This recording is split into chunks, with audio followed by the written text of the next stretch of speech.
Hello, this is KMBKomhyr, and welcome to episode 46 of KMBKomhyr Plays Minecraft. And we're doing more horse stuff today. As you can see, I have, well, maybe you can see. Let's see here. Well, can't really get a good view, but I finished categorizing all the horses we found in the couple plains out here. So that's 135 horses that I have tested and penned individually with a sign showing their stats on each one. So yeah, that was a few hours work, but got that done, and I was just about to make a supply run back to my base so that we can start on the next phase. But I wanted to show you guys the best horse I've found so far here. So it's this guy, this 14 heart horse, and he happens to be the fastest horse I've found, period. He can run this in 7.1 or 7.2 seconds, so 100 meters in 7.2, I think we'll see. So I'm just about to test him so I can show you guys. And he can also jump 3 meters, so he is really fast. And yeah, we'll just take a look at his speed here. Ooh, he's quick. And yeah, pretty good jumper. And alright, let's take a look here. So, yeah, there we go, 7.2. And I have right here a splash potion of swiftness, so speed 2. And I want to give this guy a try with the splash potion of speed on. So let's do that real quick before I head back. And yeah, he can almost be a little bit hard to control because he's so fast. So this is a 40% speed increase, which means this should be somewhere in the 5-second range, I think. So here we go. Oh, yeah, it's quick. That's for sure. Okay. Oh my god. So he can get you places in a hurry in the in the Nether, especially. So oh my god, 5.1. Wow. Okay, yeah. So I'm gonna head on back, and you see I put some gold horse armor on him. That's just because I wanted to protect him. I do have 1 diamond horse armor. Actually, before I go, let's take a look at that. So I did some exploring in the Nether, in between everything, and I got 1 gold, 2 gold, 4 gold, including the one on him, 4 iron here, another gold, a couple more iron, and I got in here I got the 1 diamond that I'm saving for whatever horse I end up riding. So yeah, it's going well. And it's funny, I found what was that, like over 10 horse armors, and no name tags yet. I haven't found a single name tag. So yeah, it's kind of interesting, and hopefully I can get one soon. But yeah, I'm gonna head back home. I need to repair up some tools and grab some things to start breeding, and that will be next on the agenda. So I'll be back. Okay, we're back, and I just have an overhead view of the area we're working with. You can see all 132 horses in individual pens. At first, last episode, I was just tying them up to fence posts and putting the sign on the fence post, but that ended up biting me in the butt after I'd gotten about 20 or so of the horses scored with their speed and you know, the speed, jump, and hearts. I went looking for some chests in a mine shaft to try to get some name tags and some horse armor, and they all broke free of their leads and all mixed together. So I had to redo all the testing of those first few. So we went with individual pens for each one instead of that. Worked out well, just a little bit more time consuming, but yeah, that is all done. So they have all been tested and scored, and there's an extra sign on each of them, which we'll get to in a second. But over here I prepared to start breeding. I have some pens laid out that we will be using for breeding. I think we're going to go with 3 pairs of horses for breeding. So we'll talk about that in a second. And of course, back here, built a wheat farm so that we can grow up our baby horses quickly. And got a bunch of golden apples, not as many as I'd like.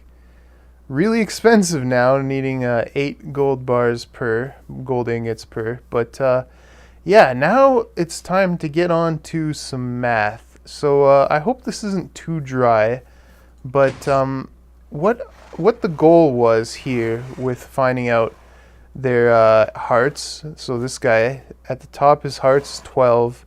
Speed, he ran the 100 meters in 10.9 seconds. And if you will move, please.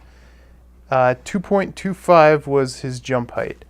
So the point of getting that was, check all their vital statistics. And then after that, my goal was to come up with an amalgamated score that encompasses all their stats. So you can see them on the upper signs up here. So this one gets a 5.47 out of 10, 4.94 out of 10, 7.43 out of 10. And this was done using some formulas that myself and Rom and Guac came up with.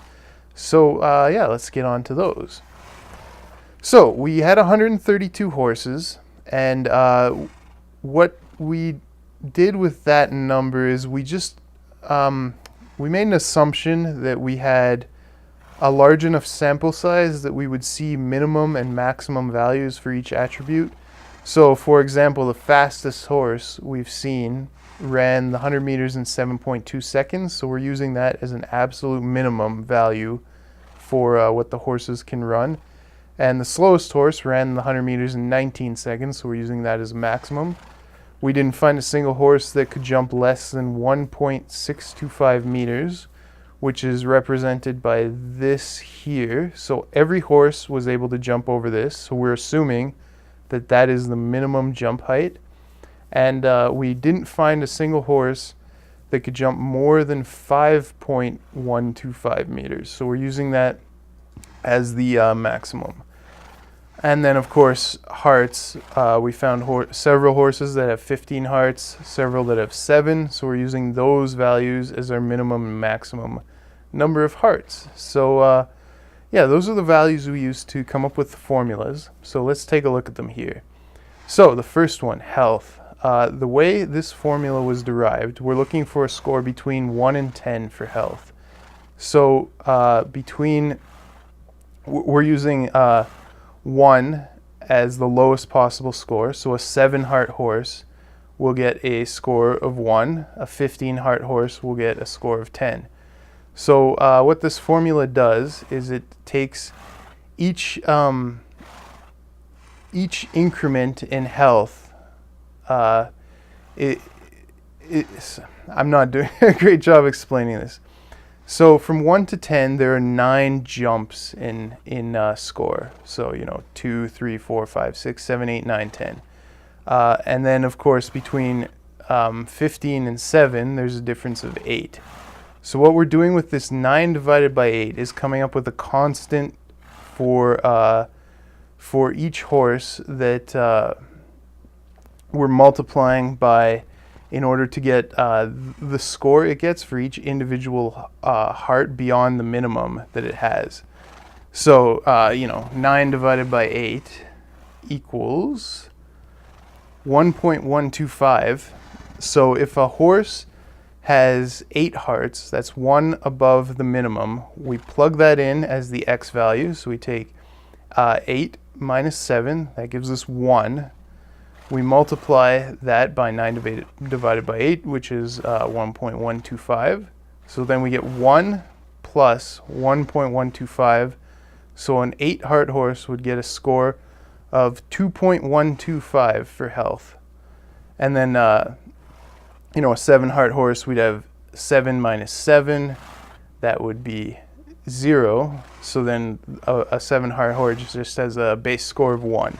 A 15 heart horse would be 1 plus, I'm just doing it on my calculator here as we go, 9 divided by 8 times 15 minus 7, which is 8, and that gives us a score of 10. So that is the formula for health. And I'm just going to go take a quick sleep here. I've been talking for a while here. And so the formulas are not the same, but very similar for each attribute. So for the jump, it's the same kind of thing. The difference between a maximum jump of 5.125 and a minimum of 1.625 is 3.5. So we take that, 2, 3, 4, 5, 6, 7, 8, 9, 10, that value of 9, divide by 3.5 and multiply it by the height that the horse can jump minus the minimum height, 1.625. And then the speed is slightly different since we have to kind of work with it backwards. So the first part of the formula is the same, where we get the constant 9 divided by 11.8, which is the difference between the slowest horse, 19, and the fastest, 7.2. And then we subtract the speed of the horse we're looking at from the maximum speed, and that gives us our score for speed. So when we take these three values, it'll give us a score out of 10 for each attribute, and then we add them together to get a score out of 30, divide by 3, and that gives us our scores up here. So what I've done is I've put these formulas into a spreadsheet, and it's very simple. I can put it up for a little download link in the description if anybody's interested. Yeah, I might do that. I'll just put an Excel download link there. So this spreadsheet comes up with a score for each and every horse we have. So what I'm going to do now is I'm going to pick out the 6 horses with the best scores, and I'm going to move them over to the pens inside here, and then we can start breeding, with the goal being that every time we breed the 2 horses, we will test the offspring and check its score against its parents, and if its score is better than the parents, then it becomes a new breeding horse. If not, well, it might have to go to the glue factory. So I'm going to get to work on moving the horses over there and pairing them up, and then we'll get to some breeding. Okay, I think we're just about ready to start breeding. So I have some horses paired up here. So over here, this one's kind of a special case. These are the 2 fastest horses we have. Neither one of them would technically qualify for my breeding program based on their score, but based on their speed, we're going to go with a special case for them because, they're the 2 fastest, head and shoulders above anything else. So the goal here is to try to keep that speed attribute high in them while getting some random dramatic improvements to things like their jump ability and their health. So the way horse breeding works, I did some research on it. So what will happen is when we breed the horses, it will take the attribute number. Okay, say we're looking at the health. So this guy has 14 hearts. This guy has 10 hearts. It will take those 2 numbers, add them together. So we'll get 24 hearts, and then it will take a third random number between the minimum and the maximum number of hearts. So that would be 7 to 15. So we said 24. Let's say that it chose 9. So that would give it a total value of 33, which means its offspring would have 11 hearts. So it's going to be really difficult to get the best horses available, but we're going to try. What we're going to try to do here is breed super fast horse. Here we have a couple horses with pretty high scores. Their dominant attribute is health, so they both have high health. Second place is they jump well, and third place is their speed. So we'll try to get some better speed in them while keeping their health and their jump high. And over here, they don't quite match, but they have some very, very high scores. These guys both have jumping as their dominant attribute, and then this guy speed second, this guy health second, but we'll breed them together. Try to keep that jump high while maybe bringing up the speed a bit. And then over here we have a guy that's kind of special. This is a guy that Rom named Ol Shitty because he has the absolute lowest score of every horse of the 132. So he's kind of like the mascot, I guess. Ol Shitty. So yeah, let's get to some breeding. This is the first time I've bred some horses, and let's see what we get. So we should get baby. There we go. Okay, matching the one on the left's coloring, and I'm gonna have to get it out of there now. I'll just break this, I guess, and maybe we can get it on a lead. That's the wrong one, but it managed to pop the other one out, so that's good. You come over here, please. Stay there, and we'll close this back up. Perfect. And we will grow this horse up. That's it. Good, I think. We'll test him out and see. Yeah, he's ready to ride. So we got 12 hearts, and let's see, that compares to 10 and 14, so we went right in the middle. Now we can set him up and go do some other tests on him. So check his speed first. He seems pretty quick. So we're looking for a speed, hopefully in the low 7s range. He might not be quite as fast as his parents, but we'll find out here. So here we go. Oh, don't want to move that. Okay. And yeah, then we'll check the jump and see how we did on that. All right. Ooh, doesn't seem like a great jumper, but we'll see. All right, so we got a 7.9. So that's not an improvement on either of his parents. So we'll have to mark that one down. 7.9. And of course 12 hearts, and we'll check his jumping ability here, and then I will calculate his score, and we'll see what his fate is for now. So we'll start him at 4, see how he does. Not even close. 3. Here we go. Nope. 2.5. Try that. Okay, you can do 2.5. And 2 3/4. Will he make that? No, doesn't appear so. Try to get one more good jump. No, he won't make 2.5 or 2 3/4. So he's 2.5 on jump. So I'll just tab out real quick here, and we'll put in 12, 7.9, and 2.5, and he gets a final score of 6.45. So he's not in the same level as his parents, a little bit slower too.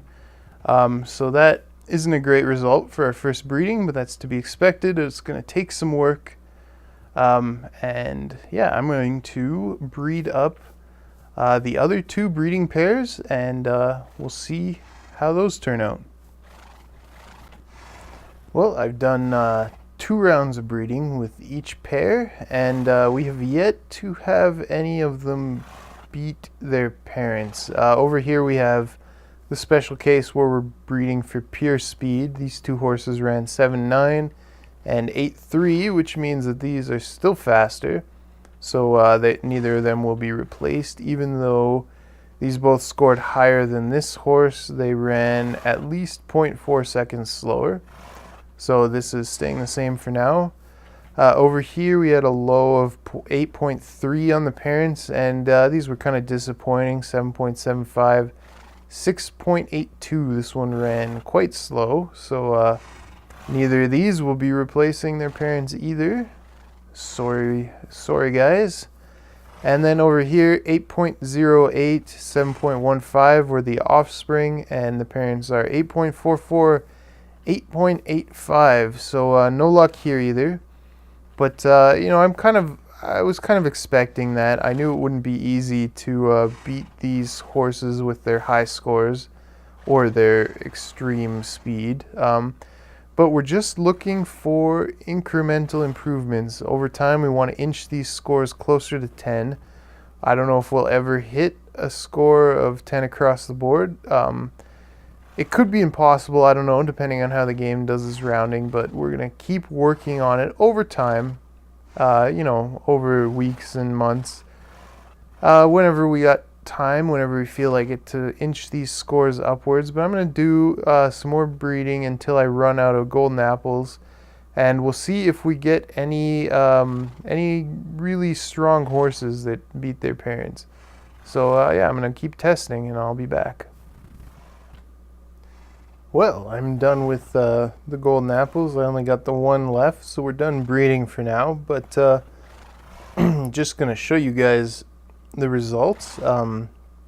Didn't get a horse bred that was faster than 7.7. We had a 7.7, a 7.8, a 7.9 over here. Neither of them beat the 7.5 or the 7.2 that I'm riding, so not sure what I'm going to do with these guys. I guess I'll offer them up to people on the server if anybody wants to take them, or else yeah, I'm not going to say what the other alternative might be. Over here we got a bunch that were just not in the same ballpark as their parents. I guess we had a 7.96. He's a 15 harder, decent jumper, a little bit slow. So no success here either. And then of course over here, more of the same. This black one is not bad. 9.7 speed, kind of slow. 4.5, that's decent jumping, and 13 hearts, not bad.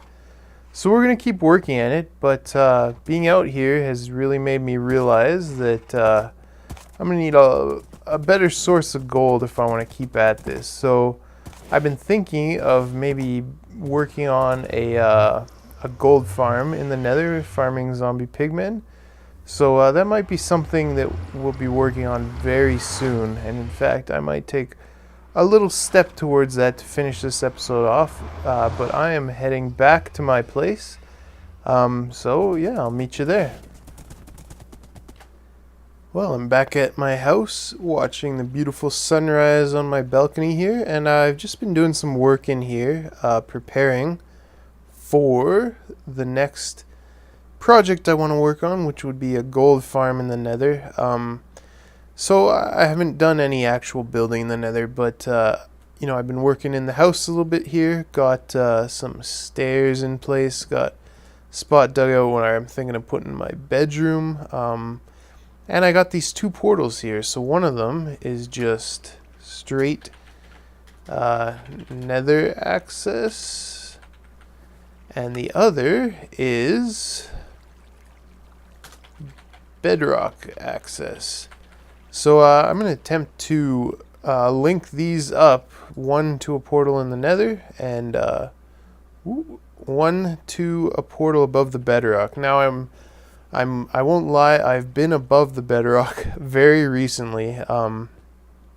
When we first got the horses out over here, I was showing them to Biff and Guac, and Guac ended up suffocating himself in the Nether, and his stuff ended up on top of the bedrock, so I went up there to get it for him. So I have been up there, and there is a portal up there. Now it's just a matter of linking them up.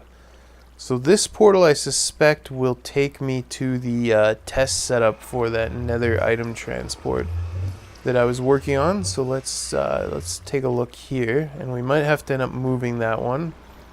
We'll see. Okay, that took me to the correct one. So I'm just going to take this down.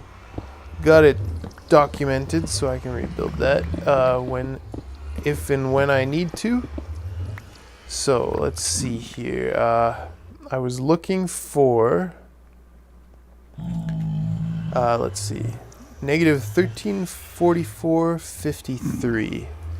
So 1344 divided by 8, we're looking at 168. So I should put it on this line here, and then what did I say the other dimension was? 53. So I'm looking to put one corner on about 7 on the other coordinate. So I'm going to move this just a little bit. So take this thing out. Ooh, gonna take a while to break this. I'll get this one moved and we'll be right back. Well, I got this portal linked up and where I want it. That was the easy part.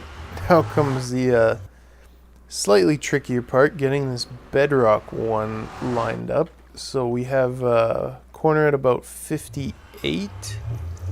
Okay, so this should link up to the same one as the other one for now. And now, yeah, same one. We have to go up on top of the bedrock.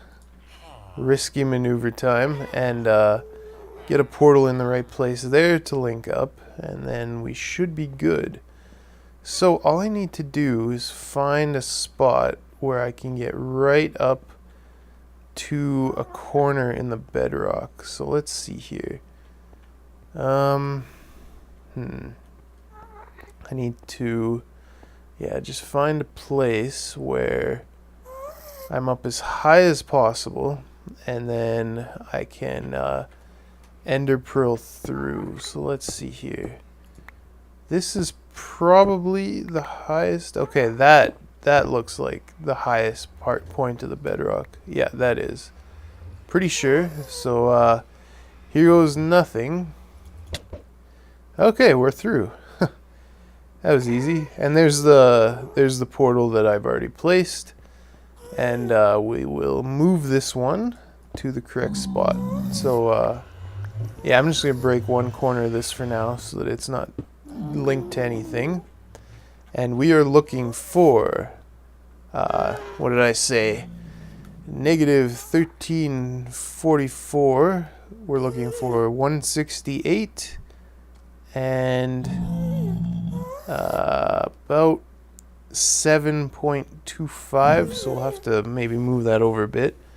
But negative 168 about here, and go this way over to, we'll try here.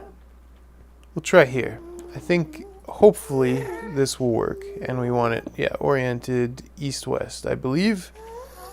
So we'll give this a go, and hopefully we get this linked up to the right spot, and then we can maybe next time start work on a gold farm above the bedrock here. So let's try this out, and hopefully this links me up to the correct portal in my house. And so far so good. Now if we go back through, do we get bedrock? Come on. No. Okay. Close. I think maybe if I shift this one over a bit, we'll get this linked up properly. I'll do that, and then we'll finish this episode off. Well, no success. I'm wishing I had done some more research on this before I started, because apparently it's not possible to link up a portal above the bedrock in the nether to one in the overworld. It just can't be done. And I spent a long time figuring that out myself before I looked it up. You can see I've done a lot of different portals, a lot of frustration. I actually walked away from it for a while. I broke every portal I have in the nether, even the village one, because it was linking up there. And I'll show you what happens now when I go through the portal above bedrock. It'll take me back to the correct one in the overworld, but then when I try to come back, it doesn't work. So we'll take a look at that. Okay, yeah, so above here, and this is where we're going to be building a gold slash gas farm. I have an idea for a combo farm. I think I'll be building it up here somewhere. So maybe we'll get to that next episode, but here's what happens. So we go through, come out here. This is correct. I moved these around a bit to try to get it to work. No success here either. Oh, hey. And I don't need that nugget. Go through, and we end up at Necro's portal, which is really far away in terms of nether. So, yeah, can't be done. Spent a lot of time finding that out, but yeah, next time we'll get some more cool stuff done. And thanks very much for watching. We'll see you next time.